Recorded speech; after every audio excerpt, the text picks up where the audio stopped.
Probiotiques, bonne ou mauvaise idée pour l'immunité? Stop au langage abusif de certains laboratoires. Les probiotiques ne refont pas la flore intestinale, tout simplement parce qu'ils vont avoir une action transitoire dans ton intestin. Après leur administration, ils finiront par être éliminés dans les selles quelques jours à quelques semaines plus tard. On n'a pas encore réussi à fabriquer des souches capables de s'implanter pour toujours dans ton microbiote. Alors, sont-ils malgré tout intéressants pour tes défenses immunitaires? La réponse est oui, mais à certaines conditions, et les voici. N'oublie pas de t'abonner pour ne rater aucune autre info santé.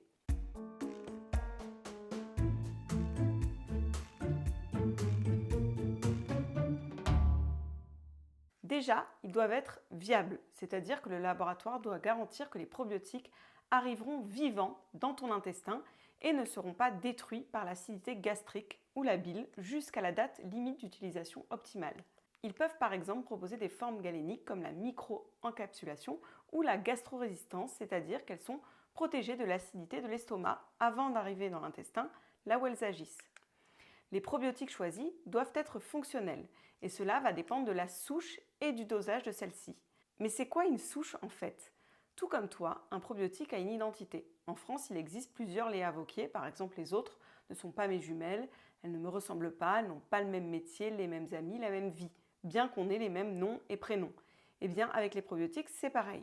Tu dois être sûr de l'identité de la souche que tu vas ingérer.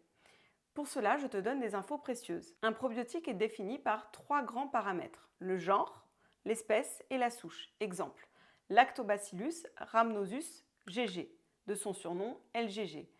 Lactobacillus, c'est le genre, rhamnosus, c'est l'espèce, et GG, c'est la souche. La grosse problématique dans la communication des laboratoires, c'est qu'ils ne précisent que très rarement la souche utilisée. Ils s'arrêtent à l'espèce et le genre, par exemple Bifidobacterium longum ou Lactobacillus gasseri. Mais ils ne précisent pas la souche, donc impossible de savoir si cette souche est la souche active et non une souche de remplissage qui ne sert à rien, ou du moins que les effets ne sont pas prouvés. Les bénéfices santé attribués à une souche ne peuvent pas être extrapolés à une autre souche, même si elles sont de la même espèce. Une autre Léa Vauquier ne te donnera pas les mêmes conseils que moi. En effet, une souche est étudiée cliniquement pour pouvoir bénéficier d'allégations officielles.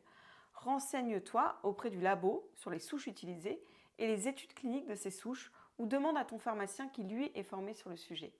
Deuxième problématique, le dosage. Pour pouvoir arriver en quantité suffisante dans l'intestin, les probiotiques doivent être suffisamment dosés.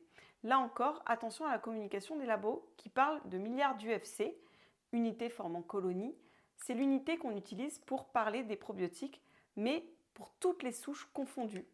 Attention, à part quelques exceptions, chaque souche doit être dosée en milliards d'UFC pour être efficace, et non le total de toutes les souches. Donc là encore, vérifie bien sur l'étiquette. Pour ce qui est de leur action sur l'immunité, elles peuvent agir de plusieurs manières. Les probiotiques peuvent à la fois permettre de produire des substances antibactériennes et d'empêcher la production de toxines bactériennes. Du fait de leur présence, ils empêchent également l'adhésion et la prolifération de pathogènes. Ils permettent aussi de communiquer avec ton système immunitaire, par exemple pour diminuer les réactions allergiques ou encore en stimulant certaines cellules immunitaires, car je te le rappelle, 70% de tes cellules immunitaires transitent par ton intestin et sont éduquées par ton microbiote.